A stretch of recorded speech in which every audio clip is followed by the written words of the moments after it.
Caution.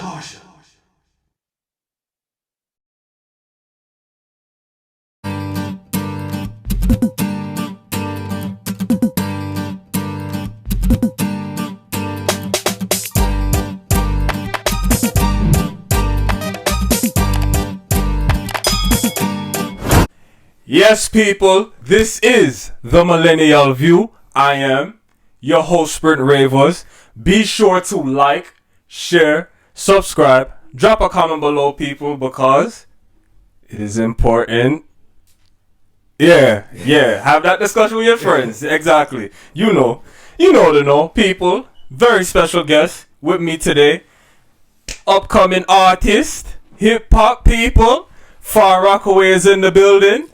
Ladies and gentlemen, please welcome my bro, Santana, sir. What's up? How you doing, man? I'm doing good, bro. It's a pleasure to have you on the show. That's how I love to be here. Funny thing, Stacey's your cousin. Yes. Stacey G's. Yeah.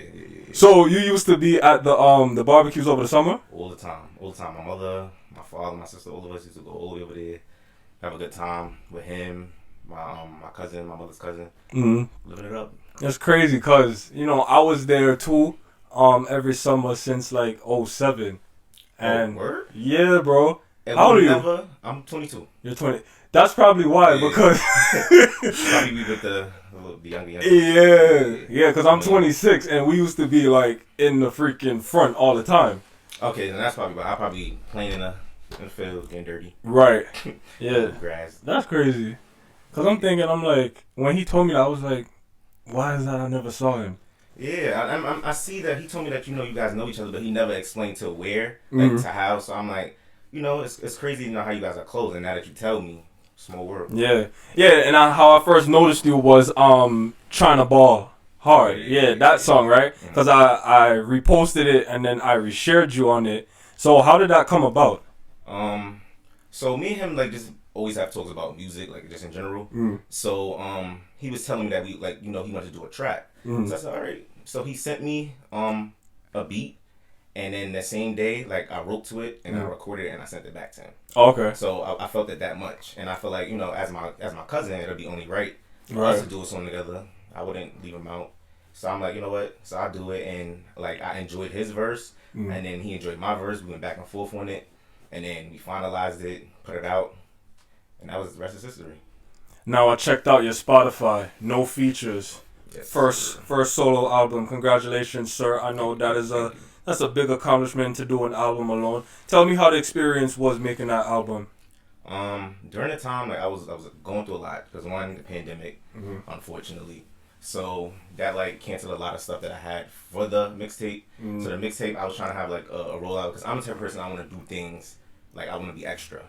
So I don't want to do things and put out nothing mediocre. So I had a whole mixtape before that, scrambled that, and I just put my mind somewhere in another creative zone where I've never been before. Right. Because I'm locked in, I'm working from home, I'm having more of a flexible schedule, so I don't have no choice but to lock in. So, and I was going through a lot, mentally, so I just put all of that in my music, and that's how it came about. Do you think the pandemic has made like a certain impact on your music career? Like, did you think like this is getting in the way? Like, did you have like a backup plan? Of course, I always have a backup plan, but I always know that music is what I love to do. So I'm gonna make sure when I do it, I'm gonna do it, and when I do it, it's gonna get done. Absolutely. So I made sure I had to get it done right then and there, and it was like the reason why I named it No Features is because I always, when I first started rapping, I was laughed at. So and it was like, oh, they didn't take me serious because I'm just a pretty boy. I got curly hair. Oh, what is he doing rapping? I don't look like the rest of the rappers. Got you. So they thought I would be modeling or singing something. Okay. Oh, why you rapping? You should do. Oh, you should. I got this modeling thing, but I want to rap too. So I don't understand why can't I do it. And then I was getting no features. Period.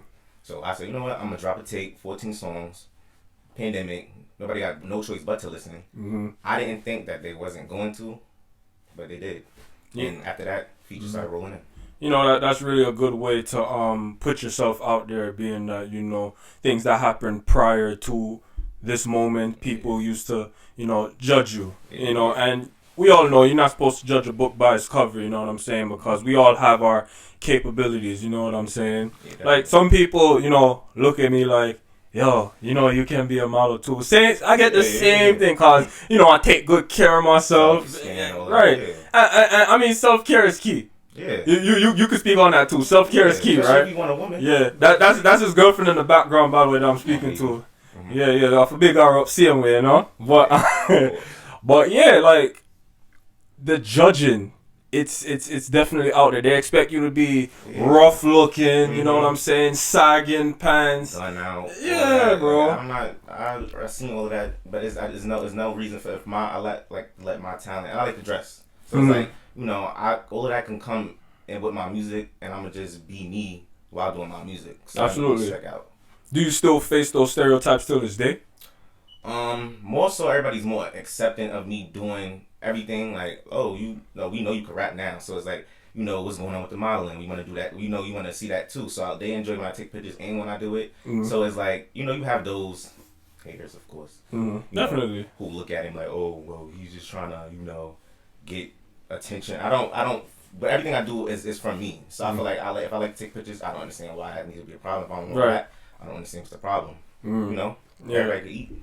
Yeah, you really can't judge based off of image, you know what I'm saying? Like, you really can't do that, But, so, you chose to pursue in music, and, when you're pursuing something new, we have, some sort of motivation to, push us. So, are there any artists that, influenced you to, start this journey?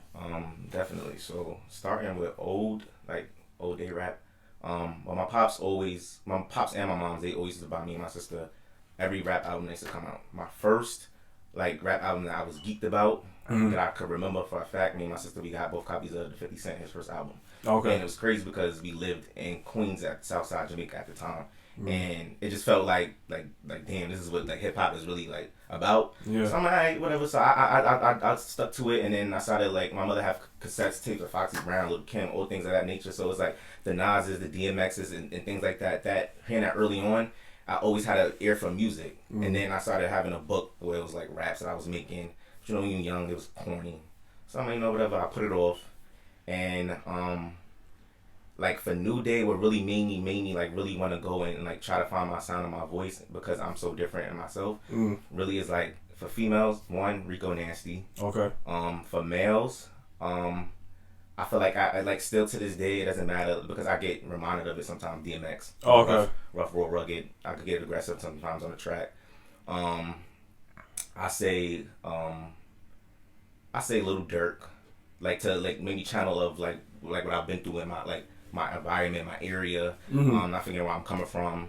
So people like that. So it's I have a mixture of everybody. Right. To be honest. Now it's funny that you mentioned DMX, because when I first listened to your music, I was like, yeah, he kind of gives me that DMX tone, and I like that it's very different, because a lot of people tend to have the same sound in their music. Yeah. So now my question to you is, how do you feel about the direction that hip hop is going in now? Because you notice that we're in this era where everything is trap sounds and all. So how do you feel about the direction it's going in?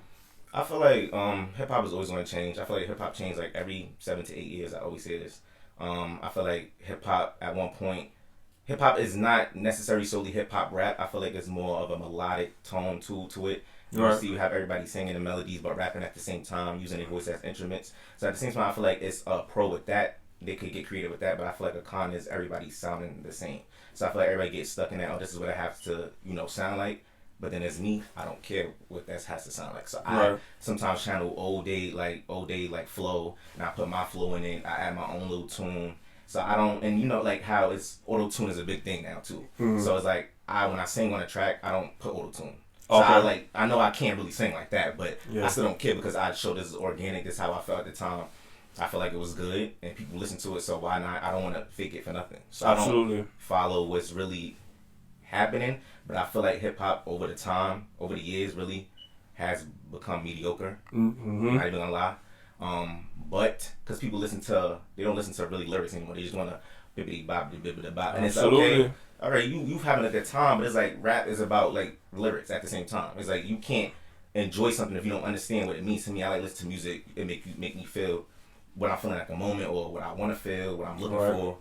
Right. So, yeah. Because it's when I hear a hip hop song, I want to be able to like grab something from it. Yeah. I want something to grab my attention from the song. Like, yeah, the sound is all cool and whatnot, but you know, it's the message that also matters. Of course. You know what I'm saying? And yeah, I agree with you. Like, we really don't get that nowadays. It's all about, you know, the sound and who's like the flyest in these music videos and Ray. Bro, it's, you know, it's definitely different. Like, don't get me wrong, I do listen to hip hop, but I prefer 90s, 2000s. You know what I'm saying? Too. Yeah. So that's what I like. But when I channel like certain songs, or when I go for more like my aggressiveness, because I feel like, you know, it's aggressive rappers, but it's not aggressive rappers out today that makes me believe that they're aggressive. Right. So back then it's like, all right, I know they was in the field, I know they was doing these things, and I know that sometimes I can get angry and get aggressive too. And back to DMX, that's the one person that all his music I could, you know, get with, and I could feel like damn, I feel the same way. I don't feel bad about being aggressive on the track. Oh, why your voice is always so rough on the track? You don't think you want to tone it down for this and that, there? No. Right. So right. So you mentioned that you're 22 years old. Did you pursue an education? Yes. Okay. I took a break after I graduated. Okay. And then I went to school for international business and entrepreneurship. And then I took a break. I'm currently on break, but I'm going back this summer. Okay. So I'm finishing that up because I do, you know, I always have a plan B, but, you know, my dream is music, but I do want to become a history teacher. So I'm planning on changing my major and things like that, finishing this out, and then switching over and things like that. Not to burst your bubble there, but history is one of my least favorite subjects, but, you know, that's really some good stuff. I mean, is it African American history that you want to? I want to do U.S. Africa, whatever you know direction it takes me into, whatever I feel about. Really, I'm gonna do African American, but I really you know, I adamant about U.S. history too, because I feel like there's a lot of lies. True, yeah. You know, and you know, like also with, you know, everything currently going on, like I know it will probably be like very overwhelming for you to teach, you know, your students about what has happened in 2020 and over the years, you know.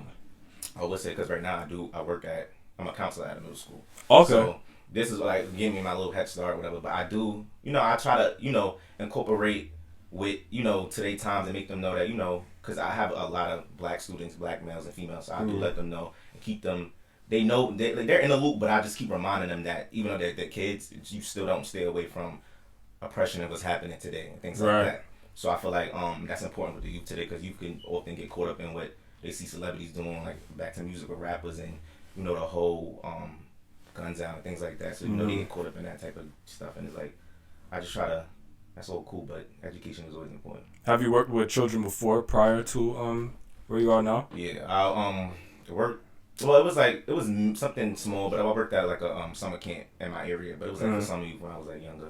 Oh, so, yeah. So And you know, like the lotto, because, you know, they draw it random, you know. Yeah. See, me and Stacey, we was doing a internship called VIP. Oh yeah, I do remember that being mentioned. Yeah, fucking, we did that shit, and you know, we was jealous of some of you, because some of you was getting paid more than us, and I think they gave you guys like a card. Yep. Yeah. A card that they played with all the time. Right, and I was just like, damn, like they really get more money than us, but I mean. At the end of the day, now when I think about it, it's like it's just the experience that counts, because I'm also I'm an assistant teacher at a high school, special ed high school, and it's my second year doing it. So you know, I'm all about, you know, educating those in need of it and, you know, uplifting those in need of it. So I definitely, you know, respect that for sure. Now music videos now. Do you have any out? I have two. I have Exposed. I have 3. Exposed, My Drip, and the one I recently did, what's it called? Disturbing Peace. So that one was the most recent one I did, but I'm working on a current music video right now. Got you. For, a new mixtape. Okay. So, yeah. But all of those you can find on YouTube. Yeah.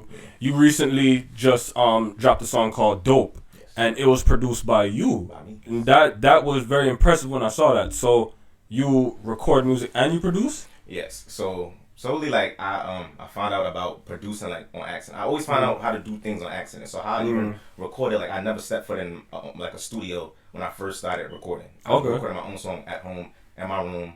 I used the Apple headphones record. Right. I had a little pop filter in front of it, and I wrapped it around, and that's how my first song came out on SoundCloud, and it got over 2,000 plays. I didn't expect that to happen. I was digging it at my high school at the time, things like that. Graduated, and then I figured out about how to make beats I made a beat on accident, and I'm like, oh, well, this is kind of fire. So I just kept playing with it a little bit more, and I kept getting like dope with it. So everything that I have out today, besides remixing songs, is produced by me. So my whole mixtape, the 14 songs, all produced by me. Wow. Mix, master, produce, vocals, all that. Jesus. I don't play when it comes to my craft and my creative. Big up yourself, because it's funny how I've known like some upcoming artists, they wouldn't even like, link somebody to produce their work. They would probably go on like YouTube and play with the little instrumental type beats and all that. Yeah. And there's absolutely nothing wrong with that, because I mean it's just one step, baby steps. You know what I'm saying? But for you to like actually teach yourself how to produce, that's really some good stuff. So now for the future now, right? The hip hop awards is a thing, and there's the Cypher. Do you see yourself taking part in that? Of course, because I like back to producing and make my own music. I freestyle. 90% of the songs that I put out is freestyle. Okay. So it's like I don't need a like ghostwriter. I write my own. Like I have a book and everything. I have notes on my phone. But it's like my main thing is I want to channel like myself, because like what if I always think I have a crazy mind, like what if I can't write no more? And it's like I still want to do music. I want to know how to freestyle on top of mine, because I really love music that much. Absolutely. So it's like I don't care about nothing about if one sense goes away. I want the other sense to kick in. I want to be able to use that sense. Right. So I feel like me freestyling and doing things like that, it'll help me with things like the ciphers and hip hop awards and things like that, because I'm accustomed to it. Yeah. So it's like it comes easy to me. So I will, if I ever get the opportunity, it'll be a blessing, to be honest. And it's very relieving that this is New York City. Yeah. You know what I'm saying? Hip hop. This is the motherland of it. Of course. You know what I'm saying? And it would definitely be relieving to see you in maybe the 2022 XXL freshman cypher. Yes, let's speak it. Put it into the universe. Manifest that shit. Yes, I'm gonna do it.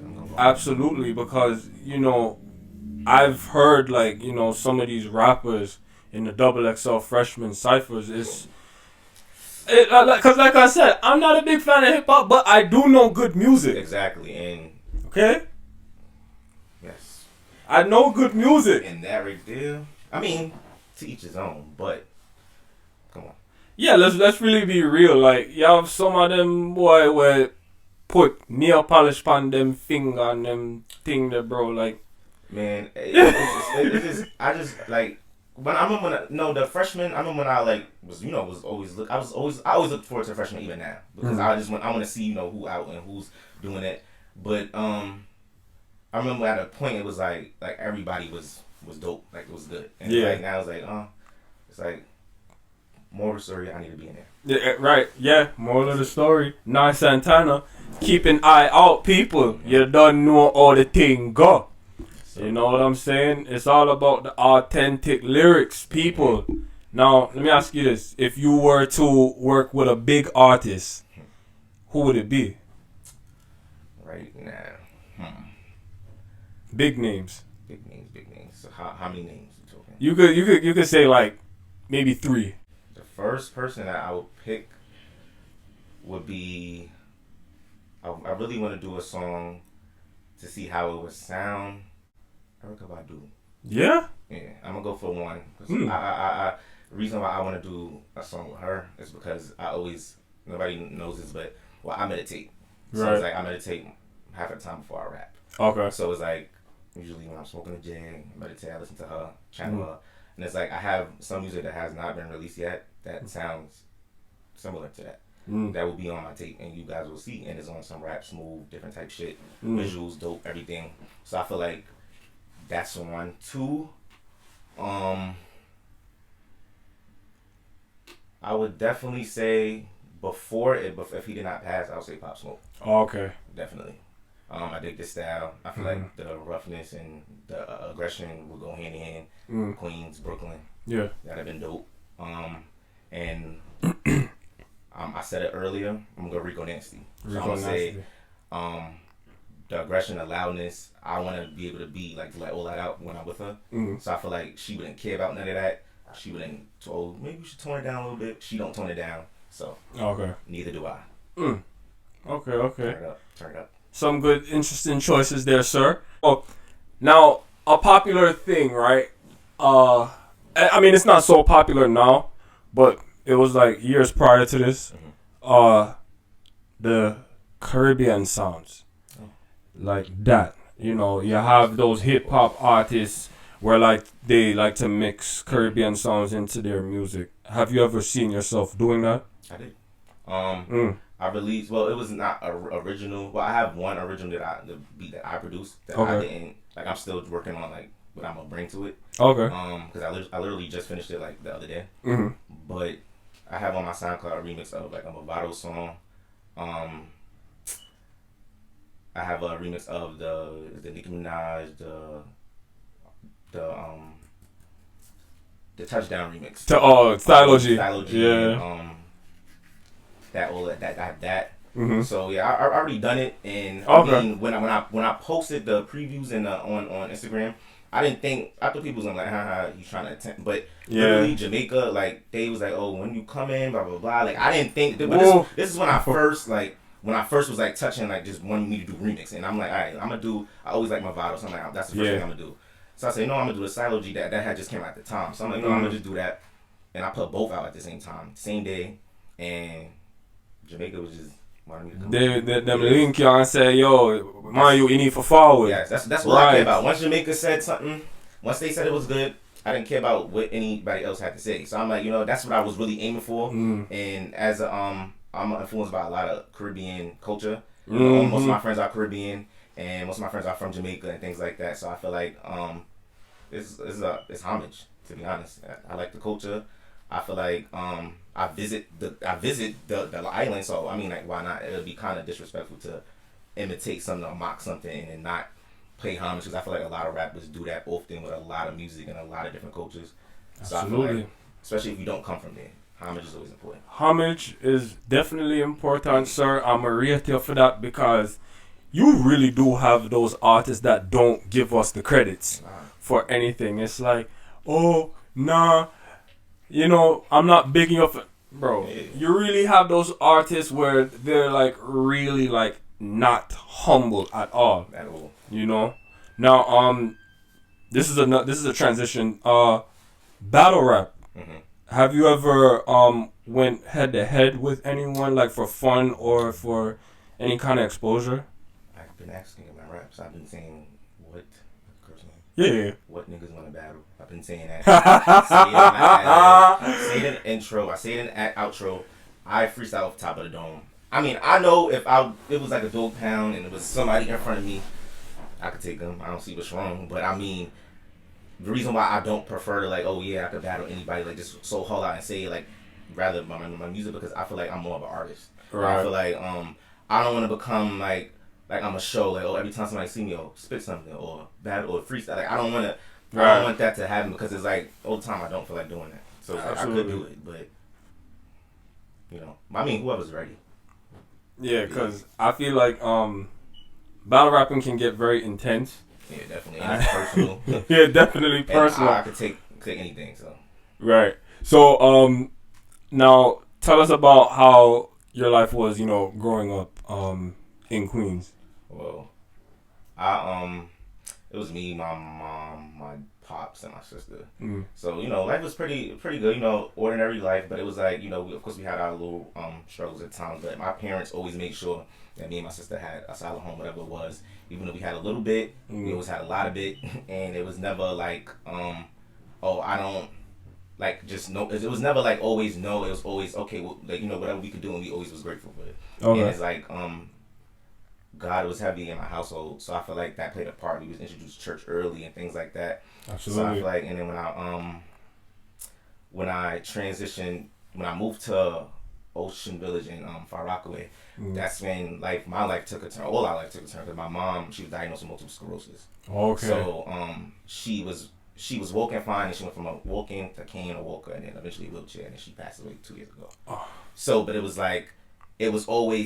never like, oh, she showed that she was sick. Mm-hmm. But it was like I didn't have an ordinary childhood as a kid. I always had to, sometimes help my mother put on her shoe, do things like feed her, or like sometimes, even bathe or do things like that. Mm-hmm. So I had times as a kid, but it was like I had to spend more time with my mom because I just never knew. Mm-hmm. So it's like, I didn't mind it, but if I had my days, I had my times where I would act out in school and things like that because it's like nobody understood like what I would go. Everybody has their mom come to parent teacher conference and things like that. And then my mom comes parent teacher conference in a walker or a wheelchair. It's like I don't want nobody to look at her, say anything wrong. My mouth, my temper, and it's like I don't. Absolutely. I don't want that. So I was like, my childhood was different, but I can't complain. I had my trials and tribulations, but I'm here today. That's all that matters. Would you say that her passing changed you? Definitely. It opened a lot of doors. It showed me who a lot of people I got to keep around, a lot of people I got to remove. It made me tap into God more. Not to say I strayed away from it, but I was wilding out for a period of time, and I feel like I always thought about my mother in the back of my mind, like how she was smacking me back in my head, and certain things I would do and things like that, and I could hear things. It's like I'm in tune and things like that, so it's like I have no choice but to try to make her proud. So it's like I don't have no time to sit there and mope for years, things like that. I mean, I had my periods where I burst out and I just can't control myself because that was my best friend. Absolutely. So Absolutely. But it's like I know I cannot solely be that because it's like she didn't outplay none of that. Right. So it's like Right. Well, I mean, it's definitely a good thing that you made a positive transition out of this because when stuff like that happen, it creates a new beginning. Mm-hmm. You know what I'm saying? And it's also motivation for us to keep going. Yeah. Because at the end of the day, she's watching over you. Yes. All our loved ones that have passed, they're watching over us, and it's our job to make them proud. You know what I'm saying? Like we can't give up. They wouldn't want us giving up. So. I'm really like, you handle the situation. I like that. Yes. So showcases now, right? I know showcases is definitely a popular thing out in New York City. Have you ever participated in a showcase, or do you look to participate in a showcase? I participated in one. It was something small. It was big stage, something like that. Okay. Yeah, it's on my Instagram, but the flyer. But if I'm not mistaken, I don't want to say the wrong thing, but it was a long time ago. That's why I don't remember. But yeah, that's the first one. Other than that, no. I mean, there was a lot of opportunities coming from COVID. COVID happened, and I do look forward to performing because I never perform really. It was like that was more like a showcase. So it was like, but it wasn't really people that I know, like my peoples and like a crowd, like a real performance, and I feel like that. Got you. So I do look forward to performing, but like I overcoming my fears. Like this is my first interview. Yeah. So I look forward to overcoming my. This is his first interview. Yep. And a lot of people don't even tell me that this is their first interview, but I could sense it. Yep. Mm-hmm. But a lot of respect for that. Yeah. You know what I'm saying? Like some people get nervous and all that, and I'm like, yo, it's fine. Like I'm not putting no pressure on. It's basically just self-explanatory, and it's a foot in the door if you think about it. Definitely. You know what I'm saying? I may not have the biggest following right now. Yeah, but you doing your thing. And absolutely. A lot of people watching, just like everybody. People watching me, people watching you. Definitely. Yeah. Don't ever discourage you. Exactly. There's always, and you never know who's watching. Never. You know what I'm saying? So that's why we don't give up our passions. You know what I'm saying? Mm-hmm. But sir, Nye.